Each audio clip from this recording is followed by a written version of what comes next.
Entonces tenemos la primera clase, introducción a la estadística descriptiva, primera clase, estadística 1, MAT 2, 10.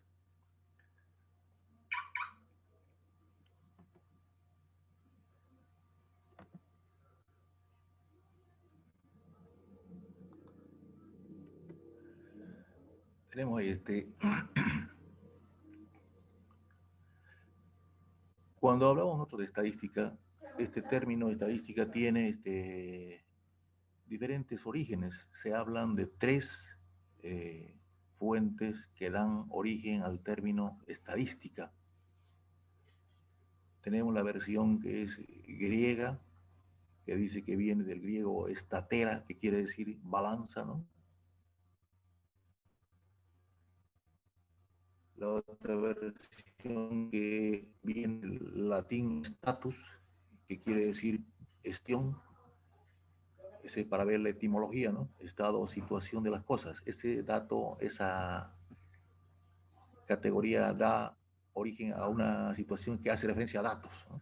Y hay la versión alemana que quiere decir de estado o nación, que viene de la Alemania de Bismarck, ¿no? Entonces ahí tenemos que decir del alemán estatus, también quiere decir estado o nación, ¿no?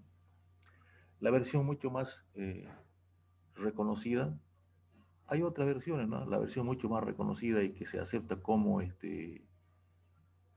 la base de el término estadística es el latín status, ¿no? Quiere decir estado o situación. Esa es la que consideramos nosotros como una forma más reconocida y válida para referirse a estadística. Haciendo un punteo entonces sobre la evolución, hay varios, 4, 5, 6, hasta 10 etapas algunos, ¿no? Nosotros estamos haciendo una síntesis forzada, más convencional académica, en la cual la evolución la hacemos en forma más apretada en tres etapas, ¿no? Que la una es desde la antigüedad, la Edad Media, la otra es la etapa de la sistematización y la otra es la etapa actual, ¿no? Entonces, aquí tenemos la etapa 1, desde la antigüedad a la Edad Media, ¿no? Esa es la primera etapa. En este periodo, ¿cómo se caracterizaba la estadística? Entonces, la estadística en este periodo no estaba desarrollada, ¿no? Eran puros registros, anotaciones de forma rudimentaria, de forma esporádica, pero lo único que tenemos claro es que tres eran las variables que se hacían estadística. Acá están las tres variables, ¿eh? Nacimientos, defunciones, certificados de muertos, y el tributo. Estas tres eran las variables en las cuales se hacían anotaciones, registros, de modo primitivo, ¿no? Anotar, como un deudor anota la mueren, pero como ese tiempo había que la corona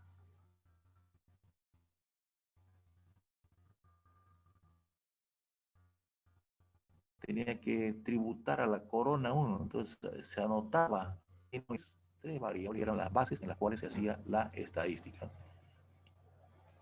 Esto era en el mundo europeo, ¿no? En Europa se hacía estadística. También se cree que en la civilización amerindia, la civilización de América, o sea, cultura precolombina que muchos han llevado ustedes, los aztecas, los mayas, los incas, todos estos, tenían también su anotación. En el Incario, cree que también hacían de nudos y través de hilo, que eran los quipus, ¿no? ¿Ves?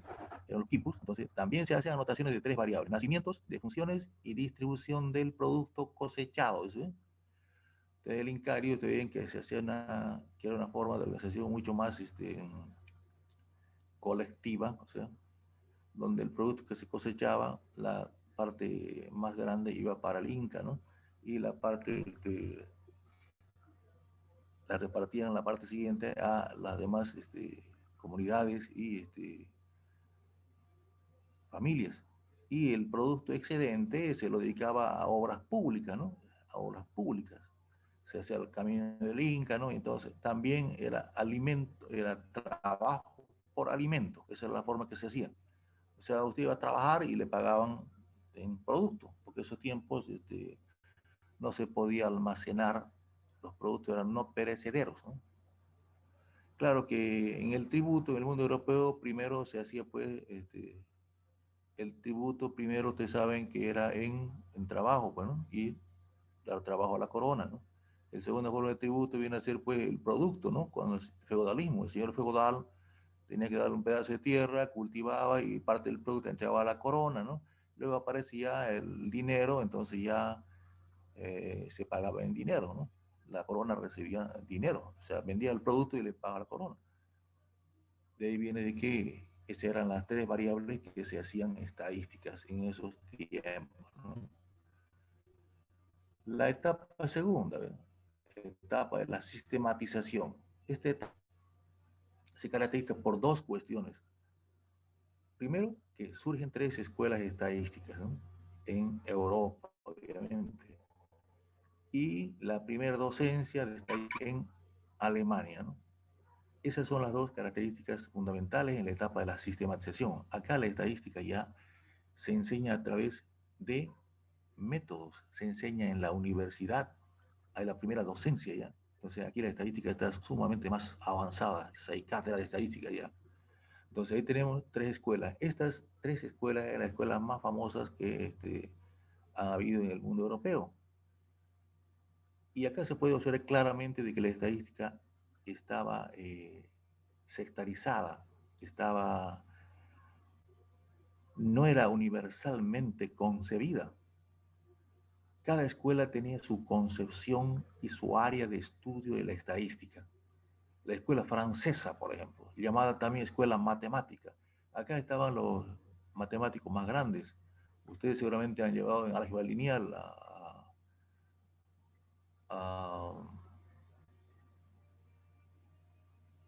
cuando ven matrices o sistemas de ecuaciones, a Gauss-Jordan. El doctor Gauss-Jordan era el más grande matemático de la escuela francesa acá. Estaba Pascal, Fermat, Bernoulli, Cantor, todos los grandes, Riemann, todos eran los matemáticos más grandes de escuela. Entonces, esta escuela definía la estadística como la ciencia que se ocupa del estudio de los fenómenos aleatorios, dice. O sea, todos aquellos fenómenos que se producían al azar era objetivo de estudio de probabilidades, el aporte más grande que hizo la escuela francesa. De ahí tenemos que solo los fenómenos al azar era objetivo de estudio de la estadística. La escuela alemana también estaba escuela de administración pública, se llamaba. Ellos definían la estadística como la ciencia que se ocupa del estudio y la administración de recursos económicos del Estado, ¿eh? O sea, todas aquellas principales variables macroeconómicas que administraba el Estado era objeto de estudio de la estadística. Entonces su contribución viene a ser la estadística de carácter económico, la estadística sobre exportación, externa, Producto Interno Bruto, por ejemplo, todo aquello, todo aquello que concierne a las variables macroeconómicas de funcionamiento del sistema económico era objetivo de estudio de la estadística. Por eso es de que en Alemania se ha dado mucha importancia a la estadística de la administración pública, la administración del Estado, la administración de la riqueza.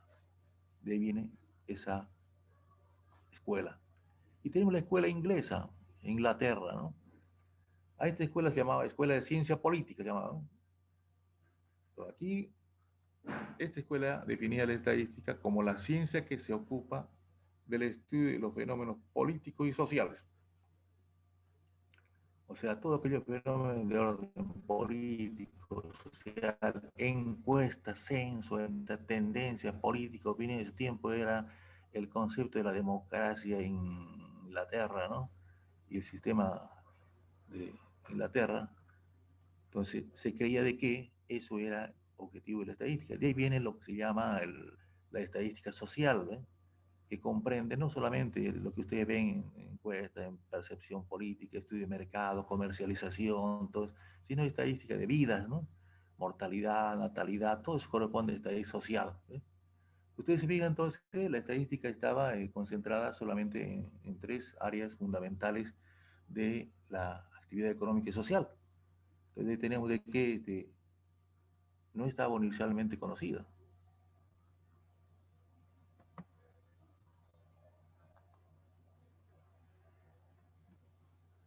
La etapa actual. ¿Eh? La etapa actual, porque se caracteriza. Hay varias cuestiones, solamente tres que son las tres más importantes y que se observan a simple vista y se la ve mucho más con frecuencia, con una tendencia progresiva mucho más fuerte, ¿no? Uno es el manejo y procesamiento de grandes volúmenes de información estadística, ¿no? A través de sistemas y redes de información. Ustedes pueden en tiempo real, a través de una computadora, acceder a diferentes centros de información, a bibliotecas, a institutos, a través de buscadores, motores de búsqueda, y pueden acceder en tiempo real ¿no? ¿A qué se debe este factor? Se debe a tres cuestiones. Uno, el desarrollo de la informática, ¿no? La informática ha desarrollado tanto que ha hecho posible a que usted pueda, pues, a través de la informática, acceder a estas redes. El otro es el desarrollo de los medios de comunicación, el teléfono, eh, las redes, ¿no? De comunicación, usted en tiempo real puede estar conectado. Y otro se debe el desarrollo de la microelectrónica, ¿no? La microelectrónica, o sea, los conductores, semiconductores, los microchips, los chips, todo eso, aparatos que son demasiadamente pequeños y que tienen una capacidad de almacenar información y una capacidad de resolución sumamente avanzado. Usted en un celular puede tener pues, una tablet, puede almacenar un montón de datos y en tiempo real puede tener la información. Ustedes fíjense, la primera computadora medía 150 metros cuadrados. 50, a ver, yo cuando era estudiante universitario, estudiaba en Juan Vicente Saracho, allá un problema era de que para colocar una terminal había que poner un cable desde la central hasta el otro canto de la ciudad, ¿no? Aquí igual en la René Moreno, ahí donde ustedes ven que van a pagar en el campo viejo, allá atrásito era el CPD, ¿no? Y sigue siendo ahora ahí. Ahí era el centro de computación. Para llevar una información allá donde es el posgrado de auditoría, ahora la entradita del Centenario, tenían que poner un cable por los postes y la alta tensión para que llegue ahí a unas 10, 20 terminales. Entonces había que agarrar el teléfono de ahí y se pegaba una llamada allá al CPD, por favor, encienda el sistema, levante el sistema, debe que hacer para que usted tenga señal ahí en el centro de cómputo. Era pues un problema. Ahora usted con medio de comunicación se compra un módem, apunta a un cerro y a partir se pueden encontrar satélites, tiempo real están conectados. Por eso es importante, ¿eh? La primera tendencia. La segunda tendencia es la aplicación de la estadística de modo generalizado en la toma de decisiones. No definiciones de riesgo, incertidumbre, decisiones de información, de inversión, decisiones de ese tipo. Entonces,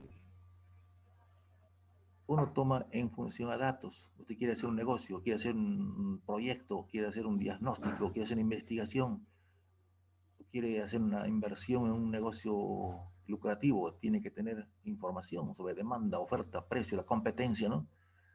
Las redes de comercialización, proyectar demanda, costo, ingreso, un montón de cosas, ¿no? Entonces requiere información para tomar decisiones.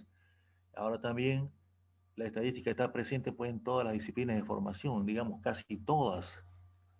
Cuando nosotros vamos, por ejemplo, a ver en las diferentes carreras en ciencia económica, no hay una que no tenga estadística. Aquellas materias como carreras como por ejemplo teatro, esas que han creado, ¿no? Esas carreras como arte, ¿no? Como filología, como idiomas, ¿no? Esas carreras, esas no llevan estadística, pero sus profesores tienen que llevar porque para entrar hay que hacer especialidad o diplomado o maestría en educación superior, tienen que llevar estadística 1 y 2, ahí tienen que sufrir, ¿no? Derecho también no lleva estadística ahora, pero antes llevaba matemáticas, antes llevaba MAT 99, que era álgebra de geometría analítica, y eso era una forma frenar, ¿no?, el ingreso de los estudiantes. Era una forma de regular el ingreso. Porque había una tendencia, ¿no?, de que el abogado debe saber matemáticas para hacer liquidaciones, para hacer, había tendencia, igual que había en economía, ¿no? Cuando apareció informática, no, que el economista, el auditor debe ser programador, debe hacer programas, decía, ¿no? Una visión demasiadamente eh, muy primitiva, ¿no? Hoy en día usted agarra la computadora, cárgueme tantos programas, le dice, ¿no? Y lo cargan gratis todavía, ¿no? No necesita programar, está muriendo de hambre, ¿no? Solamente el programa requieren para hacer modelos de entidades, para hacer no, trabajos de índole sumamente mucho avanzado ya para empresas grandes. Ahí se requiere mucho ya ingeniería informática vinculada a electrónica, ingeniería de redes, ¿no? Para trabajar ahí con un sistema sumamente más complejo y para hacer controles automatizados en procesos de producción, ahí se requiere ya pues mucho más avanzado. Entonces ustedes ven ahí que la estadística está presente casi todo. La tercera es explicación de análisis factorial multivariante, ¿no? ¿Qué pasaba antes? Había un problema, ¿no? No se conocía este análisis multivariante. Había que trabajar con variables continuas, hacer integrales y era un problema. Con el desarrollo de la misión belga, que es el Alpha y Spaden, traído en ellos, usted puede utilizar matrices de información estadística que son n por 260 variables de un solo saque. Era un paquete sumamente avanzado, el SP se quedaba chiquito, ¿no? Hasta 4 o 6 variables, ahora ya está actualizado, ¿no? Entonces este era uno de los factores que avanzaba fuerte, el análisis multivariado factorial, ¿no? Claro que otras tendencias, por ejemplo, como el desarrollo mucho sistemático, el uso de leyes probabilísticas para aplicarlas a nuevas leyes biológicas y químicas y físicas, ¿no? Hay como 10 tendencias que se pueden ver.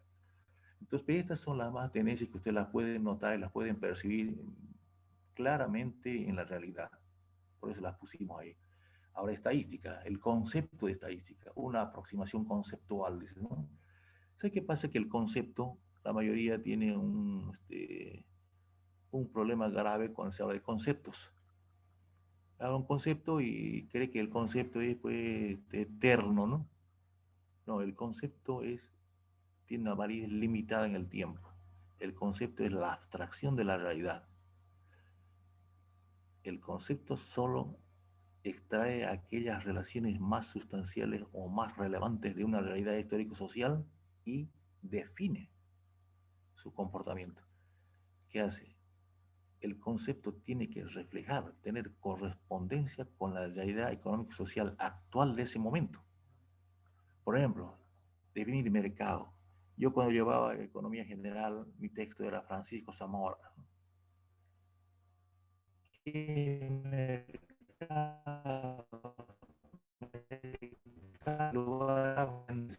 Usted agarra ahora, entra a internet, entra a una red, compra pasajes, compra boletos, compra por internet, hace un negocios, converge la oferta y demanda y se fija un precio a través de un espacio interredes, ¿no? Entonces ya el concepto de mercado de aquellos tiempos quedó pues obsoleto, desfasado. Igual pasa con la estadística. Muchos, por ejemplo, hay varios libros, la estadística es una ciencia, otros, no es una ciencia. Yo estudié hasta estos años con profesores, ¿no? No es una ciencia porque no es exacta, eso no es así. Ahora otros dicen que la estadística es un método, otros la tecnología, el método científico, otros dicen es una disciplina, ¿no? En realidad, la estadística es una ciencia de la estimación y la predicción, ¿ya? Y está dotada de un conjunto de métodos y de técnicas que no solamente son propiamente de ella, sino que se nutren de otras ciencias igual. Para la recopilación de información, la técnica, para la descripción de características, análisis y predicción para la toma de decisiones en los diferentes campos de la actividad económica y social y en las diferentes disciplinas de formación profesional. Este es un concepto más aproximado y más actual, ¿no? Que una ciencia. Pero cuando usted lleva la herramienta matemática a fenómenos políticos, ¿no? variables que probablemente no se las pueda numerar, por ejemplo, gusto y preferencia, por ejemplo. ¿Cómo lo va a numerar? ¿Con cuánto mido? ¿Cuánto gusto tiene? ¿No? Por ejemplo, emociones, por ejemplo, no puede medir, ¿no? Pero sí se puede caracterizar, se puede describir, ¿no? Entonces ahí tenemos el concepto que como lo estamos definiendo, ¿no? Como una ciencia, tiene métodos, conjunto de métodos, son los muestreos, ¿no? Conjunto de muestreos. División de la estadística. Hay autores que lo definen en cuatro grupos, ¿no? Y la definen de forma mucho más separada. Nosotros vamos a escribir la estadística desde el punto de vista más académico y tradicional, ¿no? Como lo vemos en las materias cuando vamos cursando las carreras, ¿no? Que corresponden a ciencia económica, ¿no? Usted ve la carrera de la Facultad de Auditoría o la carrera de Ciencias Económicas y Financieras, tiene esta división en dos, ¿no? Estadística descriptiva o deductiva, ¿ya? Y la otra, la estadística inferencial o inductiva, ¿no? Entonces tenemos ahí estadística.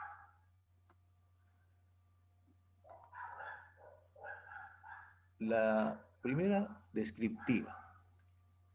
¿Cómo la definimos? Es una parte de la estadística general que se ocupa de la recolección de información, la descripción, procesamiento y estimación de indicadores estadísticos y el análisis de carácter descriptivo. ¿Sí? ¿Qué es lo que hace? Voy a una población, saco una muestra, le aplico una encuesta, esa información la proceso, luego describo, saco indicadores, interpreto de forma descriptiva y lo dejo ahí. Eso es estadística descriptiva. Entonces, en cambio, ¿en qué consiste? Es también una parte de la estadística matemática y la estadística general, ¿no? Que se ocupa de generalizar resultados, indicadores estadísticos muestrales.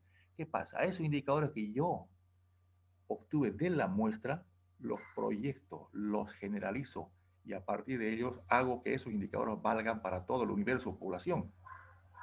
Entonces yo puedo sacar conclusiones y generalizaciones válidas para toda la población o universo. Eso es lo que se llama estadística inferencial. Hacer inferencia, generalizar resultados de la muestra para que valgan para todo el universo. Eso es estadística inferencial. Ahora aquí tenemos objetivo de la estadística. En realidad, los objetivos de la estadística se los puede agrupar en tres grupos, ¿no? Ahí puede entrar todos, ¿no? En tres grupos. En un grupo sería la descripción como objetivo, o sea, describir. ¿Qué describen? Se describe características, cualidades, atributos, variables, información, población, muestras, indicadores, procesos, variables. Se describe, se caracteriza eso, se teoriza eso, ¿no?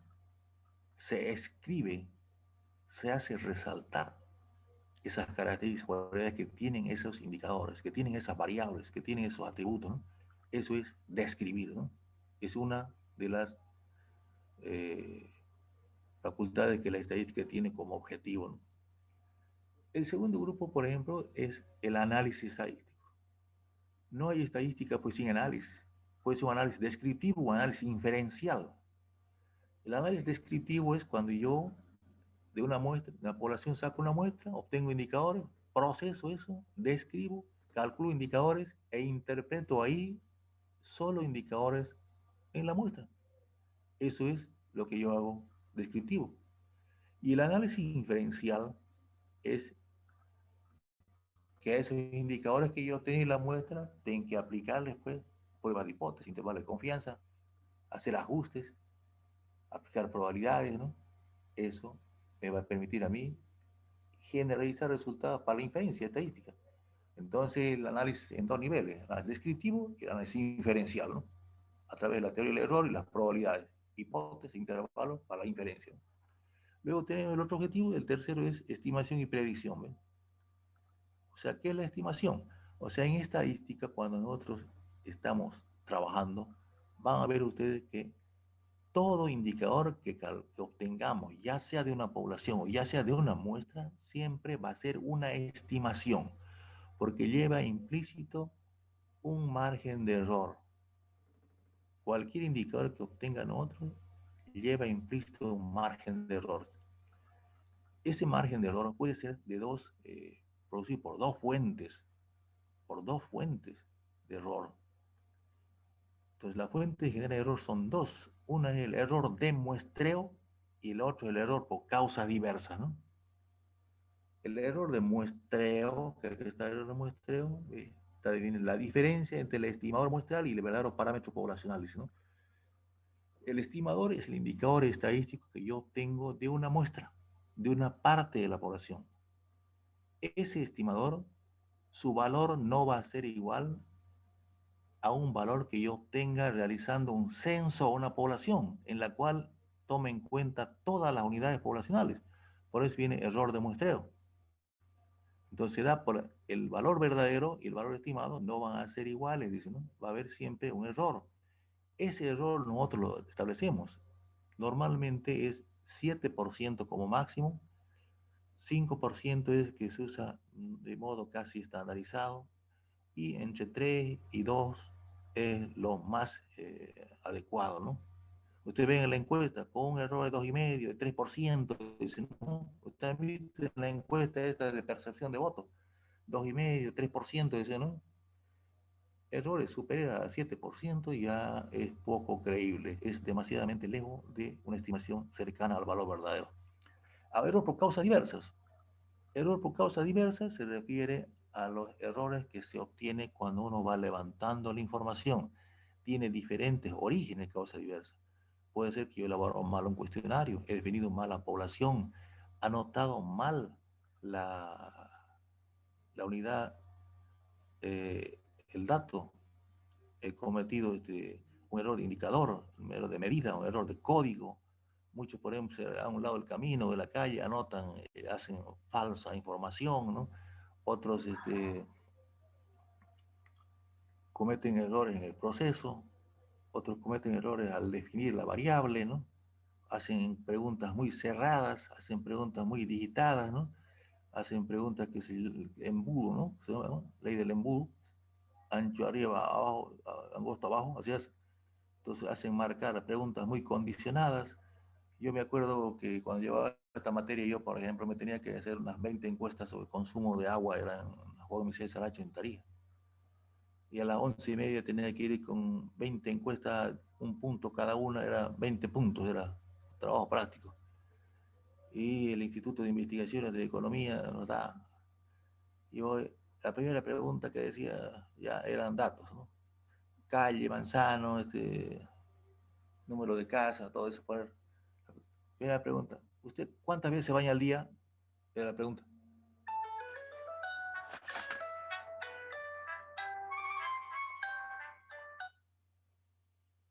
Sí.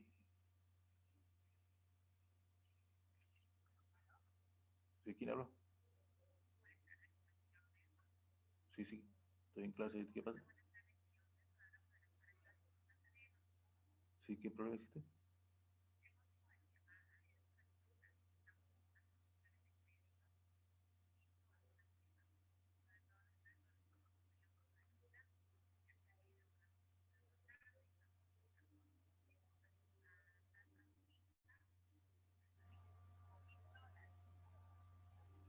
Sí, ya.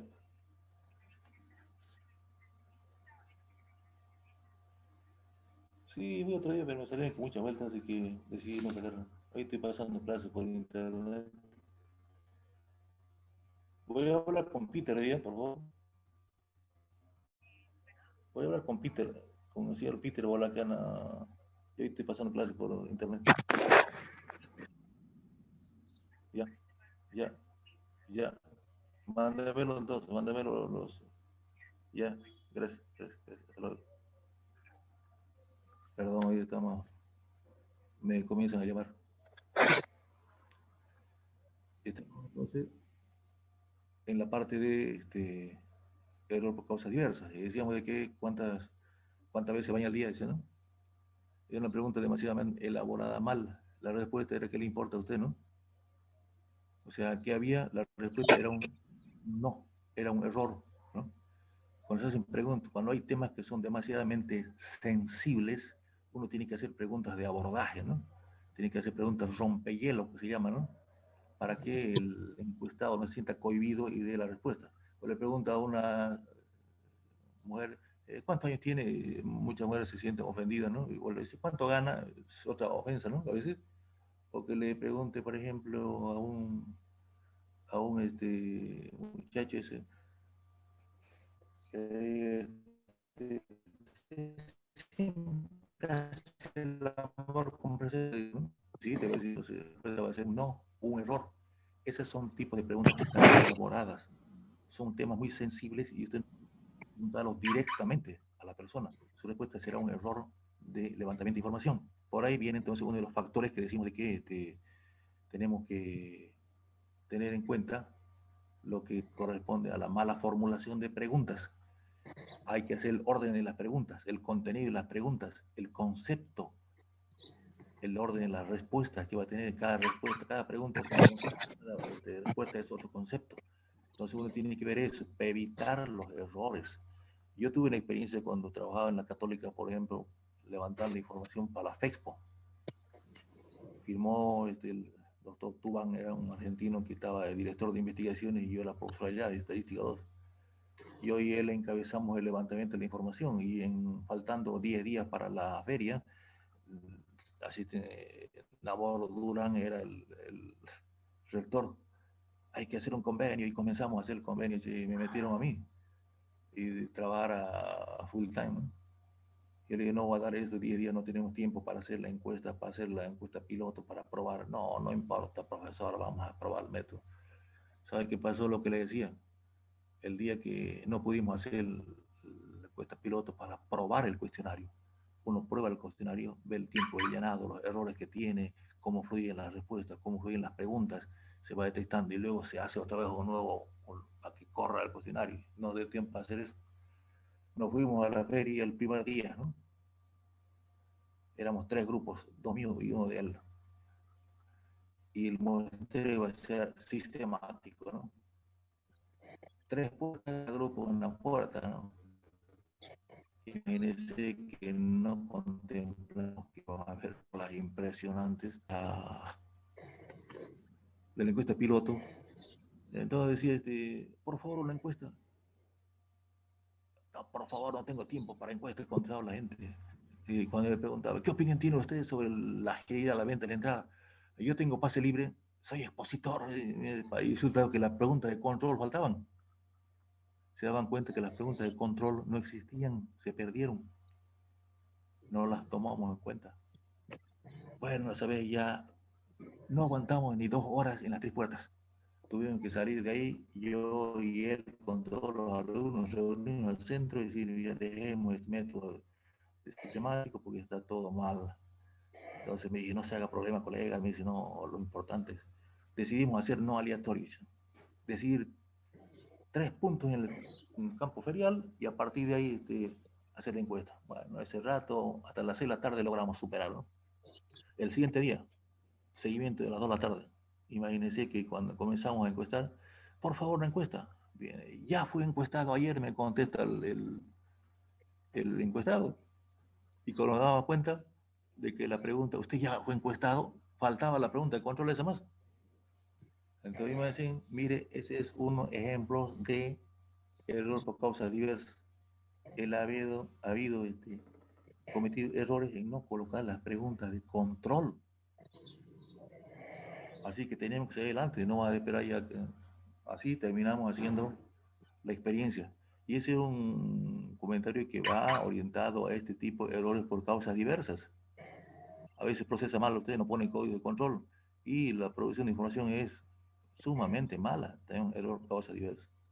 Luego tenemos aquí al último que viene en el tercer grupo de objetivos, que es la predicción, ¿no? La predicción es importante.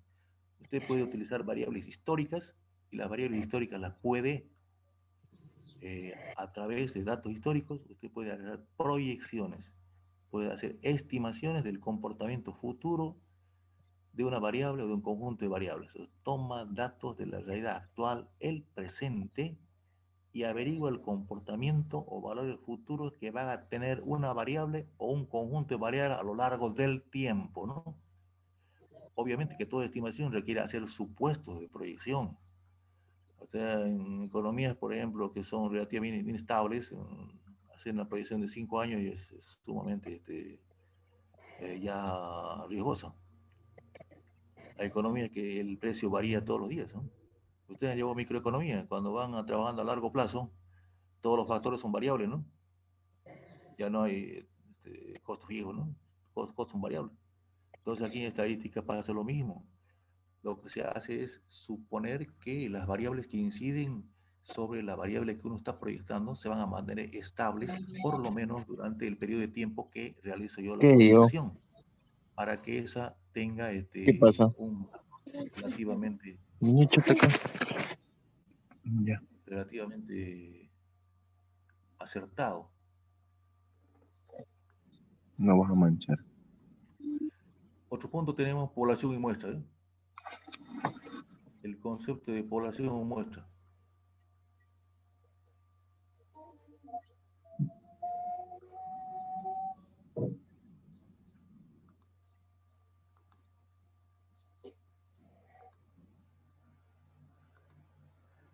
El concepto de población y muestra.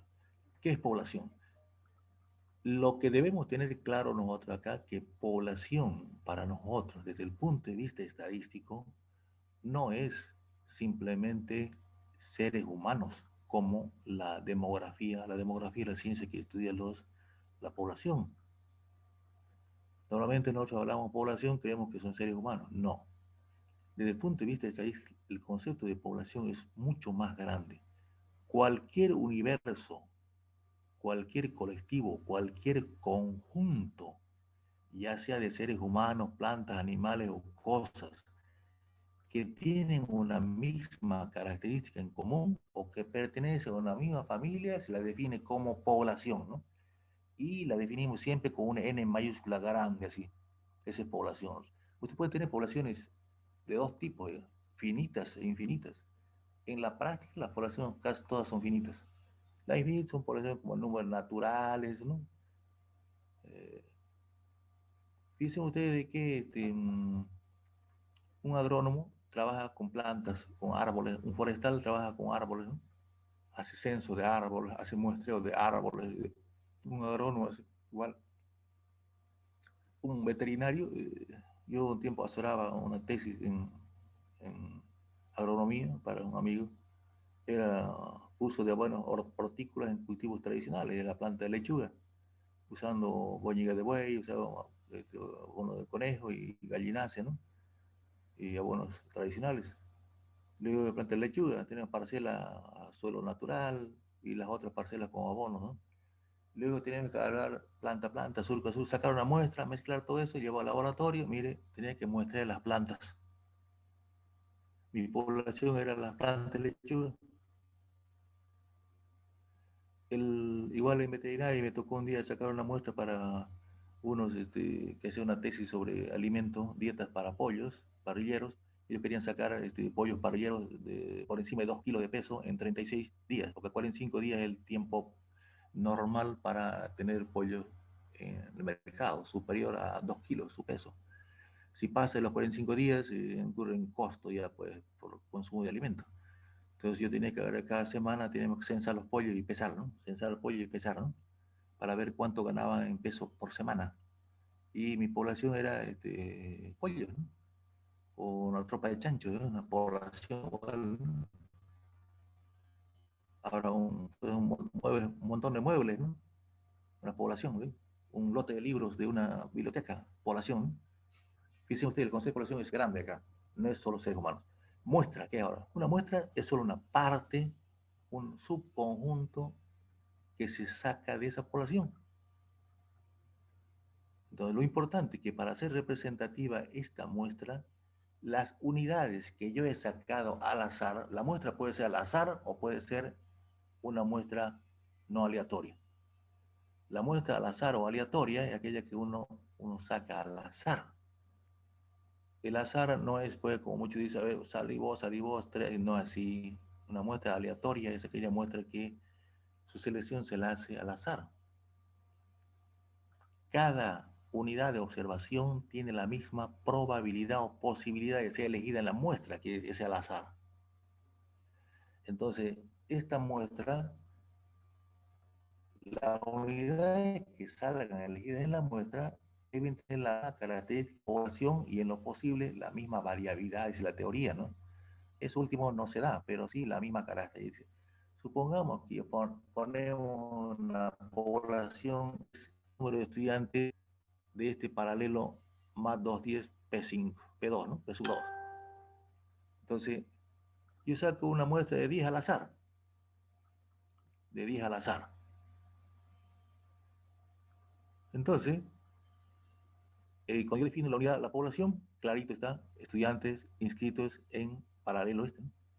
Y la unidad de observación es cada estudiante. Cuando yo saque al azar, cada estudiante es la unidad de observación. Acá abajo tenemos unidad de observación, ¿ve? X, Y o Y sub I. Cada estudiante representa una unidad de observación. ¿Qué es la unidad de observación? Los diferentes elementos que componen una población determinada. Esos son los unidades de observación. Ahora aquí tenemos el concepto de censo y muestreo, ¿sí? Cuando hablamos nosotros de censo y cuando hablamos de muestreo, hacemos referencia a dos procedimientos que se utilizan para recopilar información estadística. Usted ve que los censos en Bolivia, por ejemplo, se cree que hubieron 10 censos, ¿no? Solo hemos puesto acá eso, hecho en esta parte del territorio, ¿no? Se cree que en la vida republicana se han hecho 6 censos y 4 fueron en la colonia, ¿no? El primer censo en la vida republicana fue el 1838, ¿no? El primer censo. El segundo fue el 1900, ¿no? El tercero 1950.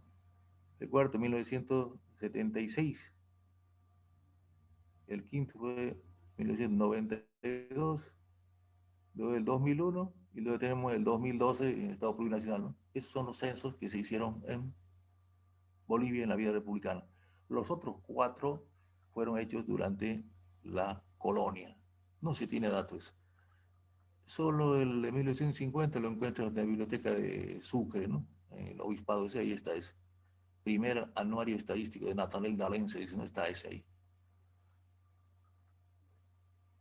El 2012 fue el último censo. Para hacer un censo requiere gran cantidad de recursos, ¿no?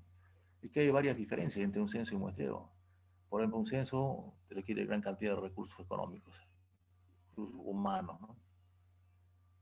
Hay que movilizar. Todos los censos hechos en Bolivia han hecho con crédito externo, con donación se ha hecho, ¿no? Del punto de vista estadístico, ¿qué es un censo? Es un procedimiento estadístico que permite obtener información de carácter primario desde las mismas fuentes de origen. Y que este procedimiento abarca todas las unidades poblacionales, digamos casi todas, ¿ya?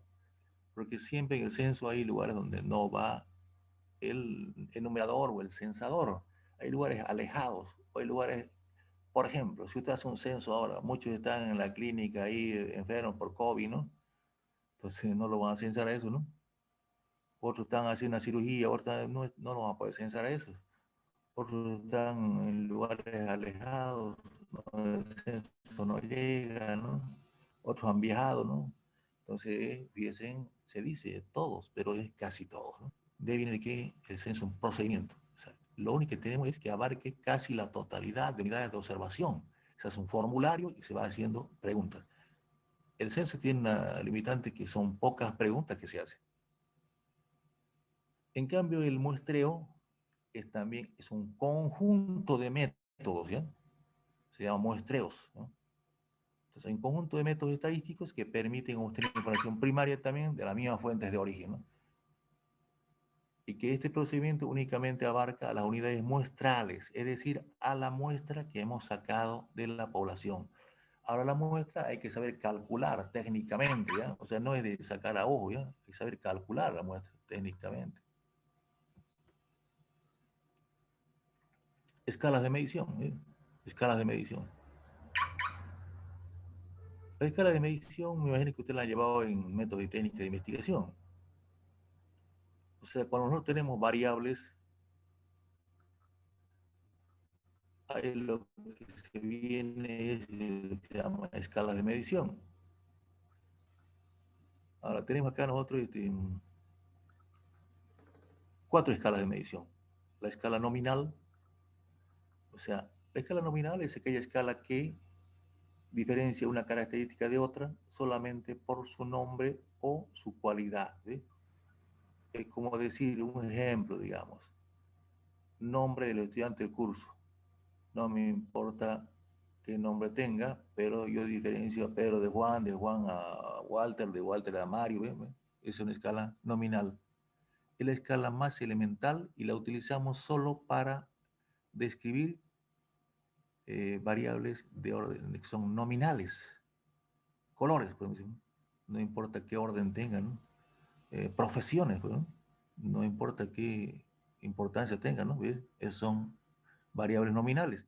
En ese caso, yo uso escala nominal para medir o describir, ¿no? La escala ordinal. La escala ordinal es más superior a la escala nominal. Ella, además de superar la escala nominal, de diferenciar una característica por otra, introduce un orden cualitativo, un orden numeral, orden cualitativo, jerarquía de importancia, ¿no? Por ejemplo, decir nombre de los estudiantes del curso por orden alfabético, ¿no? O decir, docente de la carrera de financiera por profesión, ¿no? Eso me está dando una importancia. Escala de intervalos, la tercera escala. O sea, la escala nominal y la escala ordinal solo se usa para variables cualitativas, ¿ya? Variables cualitativas, que numerales, ¿ya? Las variables cualitativas no son numerables.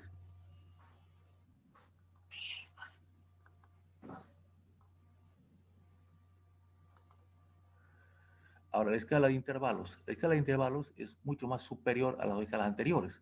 Se la usa para variables cuantitativas o cardinales. Usted tiene que hacer intervalos, medir la variable con diferentes tipos de rangos.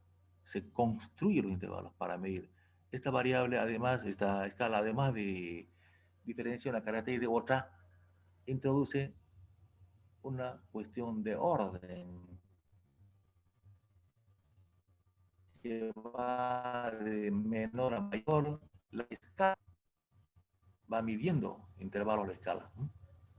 Y tenemos la escala de cociente y la escala razón, que es la escala más avanzada. Esta escala se la puede aplicar pues, para tanto variables cualitativas como variables cuantitativas. Entonces ahí tenemos de qué se usa variables discretas o continuas para medir estas variables, que es la escala de intervalos. Tenemos otro concepto acá, que es el concepto de parámetro y estimador, ¿no? Hace rato hablábamos nosotros de valores que se obtienen en la población. ¿Qué es un parámetro? Un parámetro es un indicador estadístico que se obtiene en la población. Cuando yo realizo un censo, el indicador estadístico que yo obtenga se va a llamar parámetro. Y para designarlo siempre uso letras imprentas, mayúsculas o en su caso letras griegas. Ese es un parámetro, un indicador que se obtiene de la población. El estimador es un indicador estadístico que se obtiene de una muestra que a partir de él yo puedo averiguar o estimar el valor verdadero del indicador de la población. Ese es estimador estadístico. Entonces, en el estimador solo intervienen los valores que se obtienen de la muestra. Ahí tenemos lo que se llama ya el estimador, ¿no?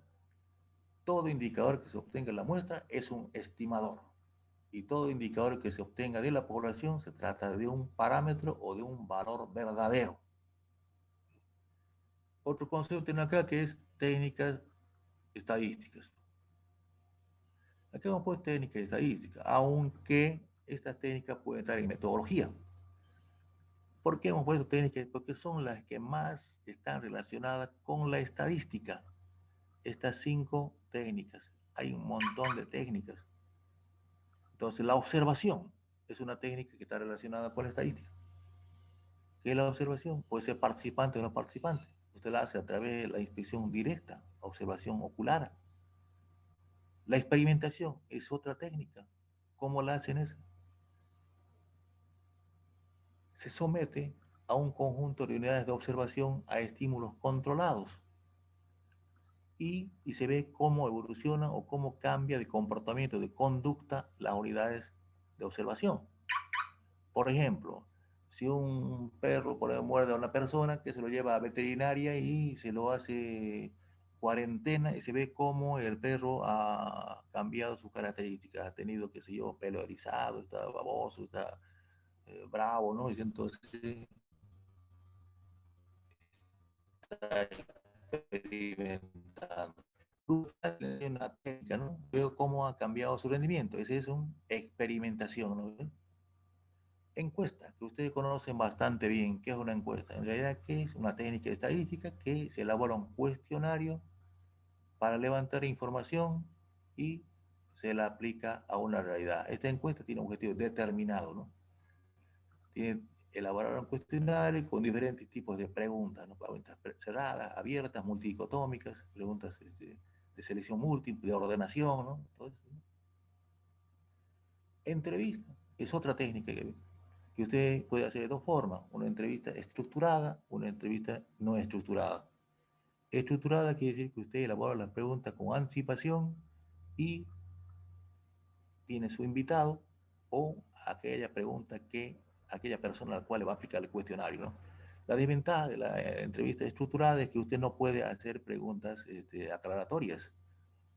Si el entrevistado le elude la respuesta o no le da la respuesta, no puede hacer preguntas, ¿no? No otra más.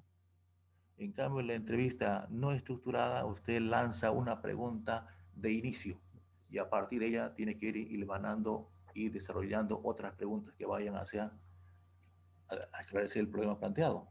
Usted va conduciendo, tiene que saber bien el tema y saber hacia dónde conducirlo al entrevistado, ¿no? Y usted va retroalimentando, va obteniendo nueva información, es la entrevista no estructurada. Y la técnica bibliográfica, que ustedes la conocen bastante. ¿Por qué la pusimos? Porque cuando uno quiere redactar un documento o investigar algún trabajo, una tesis, una investigación, normalmente requiere uno hacer una revisión bibliográfica, hacer fichas, hacer citas, a desarrollar revisiones bibliográficas, fichas de contenido, fichas de citas, fichas de comentario. Todas esas son técnicas bibliográficas que se usan para la investigación, ¿no? Acá tenemos unos cuantos ejemplos, ¿no? Unos cuantos ejemplos. Aquí tenemos ejemplo 1, ¿ven? Los siguientes enunciados establecer si es población o muestra, ¿sí? Enunciado.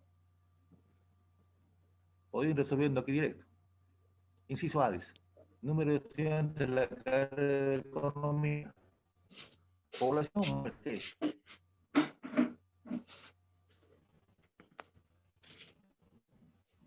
Si usted tiene, qué sé yo, 1.500 son los estudiantes de economía,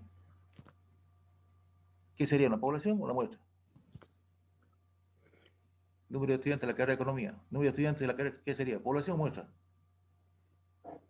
Es una población, pues, está haciendo referencia a todo el universo. Entonces, inciso A sería, respuesta, población, ¿no? Inciso B, ¿qué dice?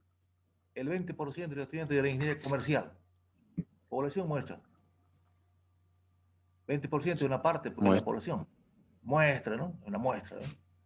El inciso E, muestra. Inciso C, número de profesores de la Facultad de Humanidades. Población muestra. Población, pues, ¿no? Hacer referencia a todos los que participan en la población. Era número de profesores que tienen una especialidad en, qué sé yo, método y técnica de estudio. Entonces, que sería una muestra, pues, ¿no? Porque es un grupito de profesores que corresponden a esta facultad, pero son la partita.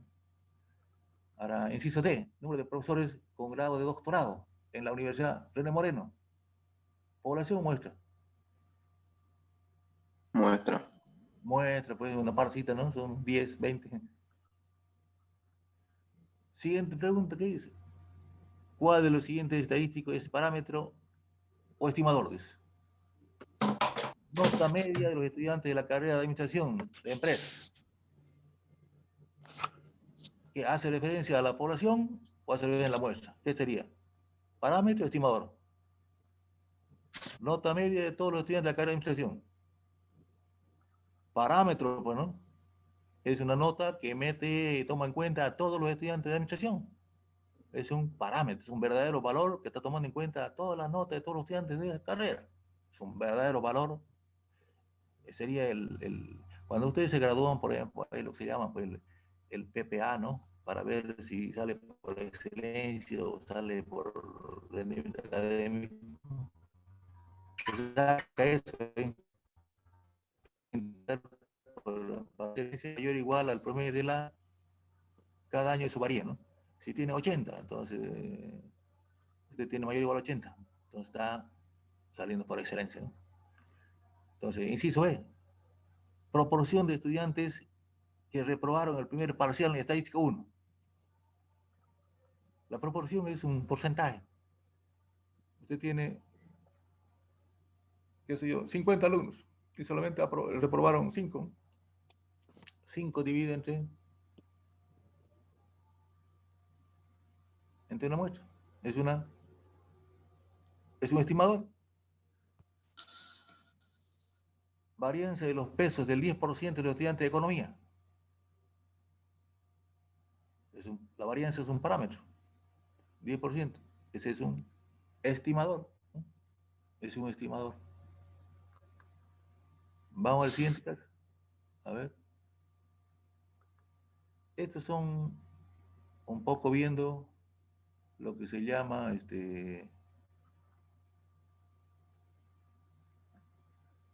ejemplo 3, mire. Dar 3 ejemplos de variables discretas, 3 de continuas y 3 de nominales. Está para el siguiente punto, ¿no es eso? En los siguientes ejemplos reconozca tipo de variables. Está para el siguiente tema, ¿ya? Tenemos que ver esto. ¿Cuáles son las siguientes escalas? Aquí tenemos esto. Esto lo vamos a ver en el punto siguiente, ¿ya? ¿Cuáles son escalas de medición que conoce? Dar ejemplos de variables donde se pueda aplicar estas escalas. Tenemos 4 escalas. Dice. Escala nominal, ordinal, escala de intervalo y escala de razón. Eso dice primera parte. Ejemplos para donde aplicamos. Para una escala nominal, damos ejemplos de datos. Nombre de los estudiantes del curso. ¿Ve? Ejemplo. Puedo dar otro ejemplo. Ocupación de los estudiantes de la carrera de ingeniería comercial. No me interesa qué orden tengan, ¿no? O decir, por ejemplo, sexo de los estudiantes del curso, hombre, mujer, listo. 2 opciones, ¿no? O decir, por ejemplo, número de respuestas a la pregunta 1 del primer parcial. 5 respuestas, ¿no? Ya que decía uno, un resultado. Inciso B, otro resultado. Ninguno de los anteriores, ¿no? No dice ningún orden, ¿no? Solamente se diferencia por resultado. Ese es un ejemplo de una variable nominal. Solo su nombre, su cualidad, diferencia al otro. O decir, por ejemplo, alto, bajo, ¿no? Una cualidad. Ahora, ejemplo de variable, otro ejemplo de variable ordinal. Para escala ordinal. Nombre de los estudiantes del curso por orden alfabético. Es un ejemplo de variable ordinal y lo puedo ordenar de acuerdo a un criterio establecido. Puede ser en sentido creciente, decreciente, orden de importancia, jerarquía, ¿ves? Un ejemplo. O decir, por ejemplo, población de Santa Cruz por provincias, de acuerdo a provincias más pobladas. Usted va a comenzar, pues, Andrés Ibáñez, ¿no? Tiene más gente. Luego va viendo de que tiene más gente a que tiene menos gente, ¿no? Tiene menos habitantes, ¿eh? Ya está dando un orden de importancia, ¿eh? O decir, por ejemplo, rendimiento de los estudiantes del curso por nota, ¿no? Usted va a ver ahí quiénes son excelentes, quiénes son buenos, quiénes son regulares, quiénes están deficientes, quiénes están aplazados, ¿no? Entonces, es variable ordinal. Hay un orden de que está dando importancia, está clasificando. Ejemplo de variables que aplica escala y otro intervalo. Esta variable cuantitativa. Vaya aquí, pe, don David. Siéntate aquí. Ah, vení, hermano. Vení, primo. Vení, pe.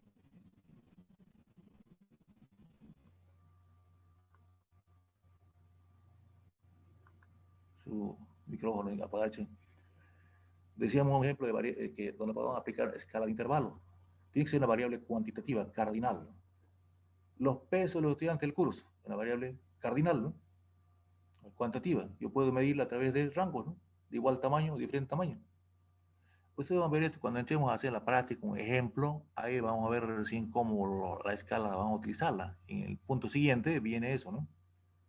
Aquí nos estamos repasando un poco a través del concepto, la teoría, estamos viendo, llevando a reconocer los conceptos. Es una forma, un ejercicio de reconocer que para aplicar escala de intervalos, la variable tiene que ser cardinal, ¿sí? Cuantitativa. O sea, más adelante vamos a ver discreta o continua ya, ¿no? Ahí estamos viendo que sea cuantitativa y listo, no nos interesa, ¿eh? O decir, ventas de la empresa, qué sé yo, Multimix, en el mes de diciembre de 2020. ¿No? Es una variable cuantitativa, ¿eh? O decir, calificación del estudiante del curso, variable cuantitativa, ¿eh? Pues aplica escala intervalo, ¿no? Puede medir. O decir, por ejemplo, costos que incurrió la empresa, qué sé yo, Visol, en el mes de diciembre de 2020, ¿no? Yo puedo medirla a través de rangos, de intervalos. Ahora, para usar escala de razón, escala de cociente, ¿no? Puedo usar yo, por ejemplo, relación entre estudiantes varones y estudiantes mujeres en el curso. Supongamos que hay 20 estudiantes mujeres y 10 hombres. Dividimos 20 entre 2, la relación es de 2-1, ¿listo? ¿No? Por cada 2 mujeres hay un hombre de relación, ¿no? ¿Sí? O puedo agarrar yo el precio de la carne de res. Para el mes de octubre fue, qué sé yo, 40 bolivianos. El precio de carne de pollo fue 13 bolivianos. Encontrar, aplicar escala razón. ¿Eh? Entonces divido 40 entre 13. Me sale un cociente. Esa es la escala de cociente, ¿no? Entonces usted va a ver la relación que hay con la plata que dedico para comprar 1 kilo de carne de res, puede comprar, qué sé yo, 4 kilos de carne de pollo. ¿Eh? Está diciendo eso, ¿no? Entonces, la escala de razón usted la puede aplicar a variable cardinal o a variable cualitativa. Puede aplicar a la variable nominal o variable ordinal o variable cardinal. La puede aplicar. Entonces, eso tiene que tener claro. Digamos el ejemplo 5. ¿Eh? El ejemplo 6, ¿qué dice? En los siguientes enunciados, reconozca la población, objeto de estudio, dice, la variable en cuestión, el tipo de variable, la técnica a utilizarse, la escala de medición y la estadística que debe aplicar para su estudio, dice. Abajo, inciso A, dice, ¿no? Un estudiante que rindió la PCA observa la nota para saber cuántos estudiantes reprobaron la prueba, dice, ¿no? O enunciado. ¿Cuál sería la población? O sea, todos los estudiantes que rindieron la prueba, ¿no? PCA. O sea, no decimos los inscritos, ¿ya? Porque muchos inscriben y no dan la prueba, ¿no? Entonces, todos los que rindieron la prueba PCA es la población de estudiantes. O sea, ¿cuál es la variable? La nota, pues, ¿no? La variable es la nota. Se está observando. ¿Qué técnica utilizaría? Usted solo agarra, mira, ¿no? Mira ahí en una vitrina o en una pared que aparece, ¿no? ¿Dónde está su nota? Y fija cuántos reprobaron, ¿no? Listo. ¿Cuál es la técnica? Observación, pues está mirando, ¿no? Está observando, está ocularmente mirando los resultados. La técnica es la observación. ¿Qué más dice? ¿Qué escala de medición uso? Hace rato hemos dado como ejemplo la nota en la variable cuantitativa, dice, ¿no? ¿Qué escala puede usar? Escala de intervalo, ¿no? Escala de intervalo, pues. Mide la nota. ¿Qué estadística debe aplicar? Dice. Descriptiva e inferencia. O sea, ustedes saben que el concepto de estadística descriptiva dice solo recupera información, calcula indicador, mira, dejar ahí, dice, ¿no? En cada inferencia tienen que llevar prueba de hipótesis, probabilidades, generar ese resultado, intervalo de confianza, complicado. Entonces, aquí la estadística aplicada es descriptiva. Solo mira usted 40 estudiantes que rendieron la PCA, reprobaron, ¿no? Y 60 que son, digamos, que son de 100, 60 aprobaron con nota de tanto. ¿Qué estoy haciendo? Desarrollando, describiendo lo que pasó, ¿ves? Es estadística descriptiva.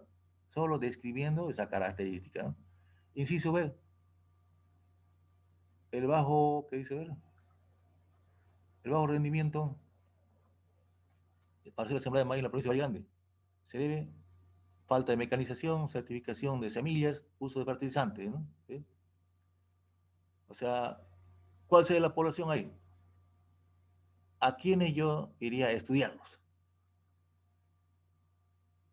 Yo tengo el rendimiento parcela agrícola. ¿Quiénes se dedican a parcela agrícola? Los productores pues, agropecuarios, ¿no? O agrícolas, ¿no?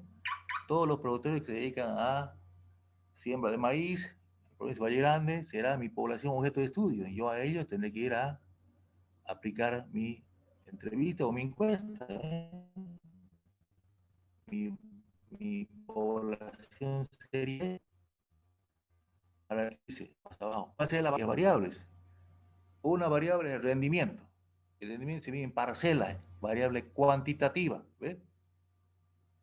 Escala se aplica, intervalo. ¿No? Ahora dice que se debe a la falta de mecanización. ¿Tiene maquinaria agrícola? No tiene. ¿Qué sería eso? ¿Nominal? Ordinal. Nominal, pues, ¿tiene? No tiene. ¿Usa? No usa. ¿eh? Falta de mecanización, una variable nominal. Solo diferencia por el uso del tipo de maquinaria. Certificación de semilla.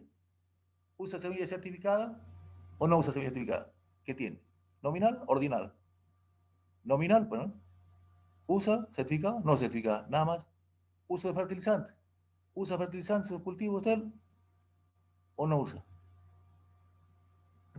No usa. Solo tienen dos respuestas. Nominal, ¿no? ¿Ve?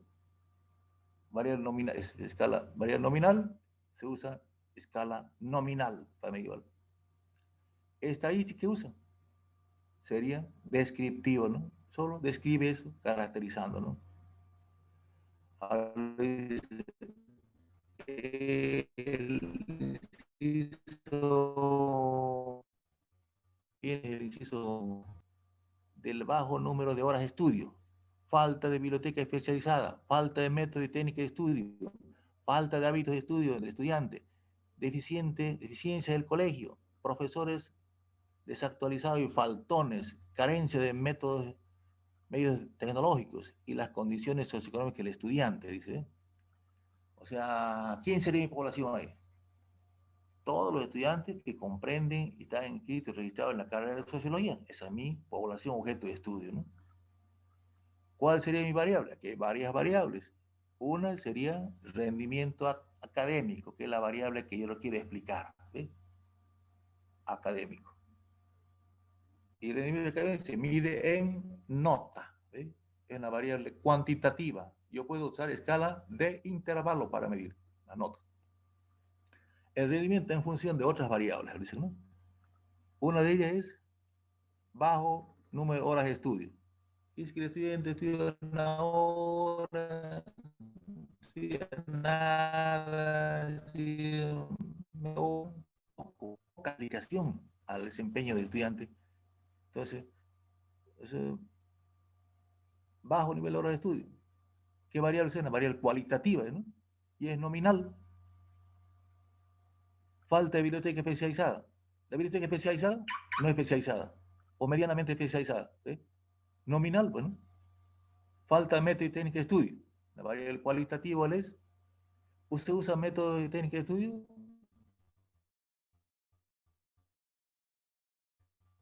¿O no usa? ¿No? Entonces, hay un tema memorístico, ¿no? Entonces, es variable cualitativa, nominal igual. Usa método técnico, usted tiene método técnico, yo uso método subrayado, yo uso el medio pregunta-respuesta, ¿no? Yo uso el método, por ejemplo, de resaltado, ¿no? Uso el método cuadro sinóptico, uso el método mapa conceptual, ¿sí? Entonces son variables cualitativas, pero nominales. No me está diciendo, entonces, ¿cuáles son los métodos y técnicas de estudio por orden de importancia? Anótele, yo. Eso es ordinal, ¿ya? Para usted es importante, puede ser pregunta-respuesta, ¿no? Para otros no. Para otros puede ser método cuadro sinóptico, ¿no? Otro puede ser método gráfico, ¿no? Entonces, fíjese, la variable nominal, yo uso también lo que se llama técnica de estudio, me he hecho escala nominal, estadística de aplicar, descriptiva. Ahora dice, falta de hábitos de estudio de estudiante. Estudiante pues flojito, no tiene ritmo de estudio, cuando da la gana, cuando se acuerda, no faltó, no, entonces no tiene hábitos, o sea, no es disciplinado. Entonces no le está diciendo que ordene, ¿no? Es una variable cualitativa, pero nominal, ¿no? Nominal. Deficiencia de colegio. O esa es otra variable cualitativa, pero también nominal. Usted tiene una deficiencia elevada, relativamente elevada, o sea, no tiene mucha deficiencia, ¿no? Entonces, pero no lo está diciendo, ordene el grado de deficiencia que tiene el estudiante de sociología por orden de importancia, ¿no? No dice eso, dice deficiencias, nada más, ¿no? Entonces usted ve, la puede poner moderadamente deficiente, muy deficiente, muy eficiente, ¿no? Entonces, es una variable nominal que usa una técnica nominal para describir esa característica. Profesores desactualizados, faltón, ¿no? Esa es también otra variable cualitativa nominal. Muchos no van a clase, ¿no? Va para la gana, ¿no? Está un practiquito nominal. Carencia de métodos, carencia de medios tecnológicos. Es otra variable nominal. O si le preguntaré yo, eh, enumere por orden de importancia los medios tecnológicos en la enseñanza aprendizaje de estadística. Ustedes eran, ¿no? Computadora, ¿no? Redes, más complejo. La mayoría de estudiantes tienen grandes limitaciones y condiciones deprimidas, ¿no? Entonces ahí hay pues, el problema del ingreso, el problema del trabajo, el problema de la familia, el problema de, de los accesos a los medios. La distancia tiene que venirse a la ciudad, estudiar. El papá está desocupado, perdió su trabajo. Las condiciones económicas son diversas. Condición socioeconómica, así como condición, es una variable cualitativa. Pero cuando yo la desgloso, nivel de ingreso, salario, son cuantitativas, ¿no? Distancia donde viene, es cuantitativa, ¿eh? Condición socioeconómica, así, en sentido general, es una variable cualitativa nominal. Pero cuando desgloso ella por sus componentes, se convierte en un conjunto de variables que ya no son solo cualitativas, sino que se convierten en muchas variables. Hasta ahí hemos logrado ver unos ejemplos para hacer ejercicio mental de lo que corresponde a la primera parte teórica. Vamos a parar acá, no sé si ponemos a avanzar más, vamos a terminar mal, ¿no? Porque tenemos acá para Hasta la próxima clase, mire. Aquí vamos a entrar a ver variables, pero lo vamos a parar acá ya. Vamos a poner la clase acá y tiene alguna pregunta, ¿tienen ustedes que hacer? ¿Alguna pregunta que tienen que hacer? Esta parte es conceptual, yo solo...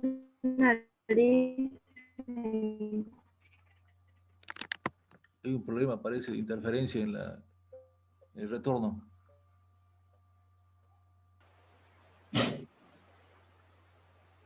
Listen, ¿Sí?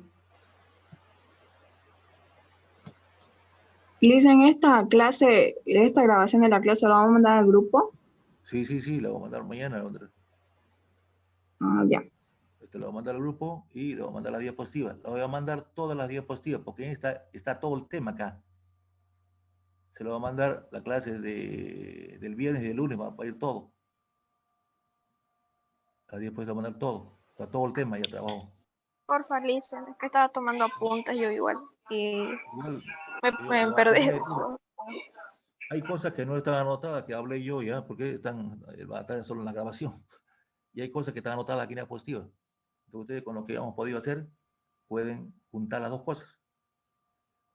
La diapositiva en PDF lo va a mandar, ¿no ve, Listen? Sí, PDF. Ya. No, lo voy a mandar no, en PDF, lo voy a mandar en Word. Se descompagina todo, pues, che. En PowerPoint va a ir. Ya, Listen. En PowerPoint va a ir, porque si la pongo en Word se descompagina todo. Y aparte de Zoom, ¿qué aplicación más o qué plataforma va a usar, licenciado? La clase primero no ha venido. No. La clase anterior yo hablé directamente. Voy a usar Zoom para enseñanza, para hacer práctica, para hacer ejercicios. Y para tomar examen vamos a hacer Classroom, ¿no? Eso vamos a usar. Gracias. Quedamos entonces ahí. Nos vemos el día martes, ¿no? Sí, licenciado. Sí. El día martes voy a venir con esto y vamos a hacer ya, el día martes vamos a comenzar a hacer otra práctica de ejercicio en la pizarra, ¿ya? Ya. Vamos a volver a repasar esto con otros ejemplos, ya anotando en la pizarra, ¿ya? Quedaríamos así. Está bien, Listen.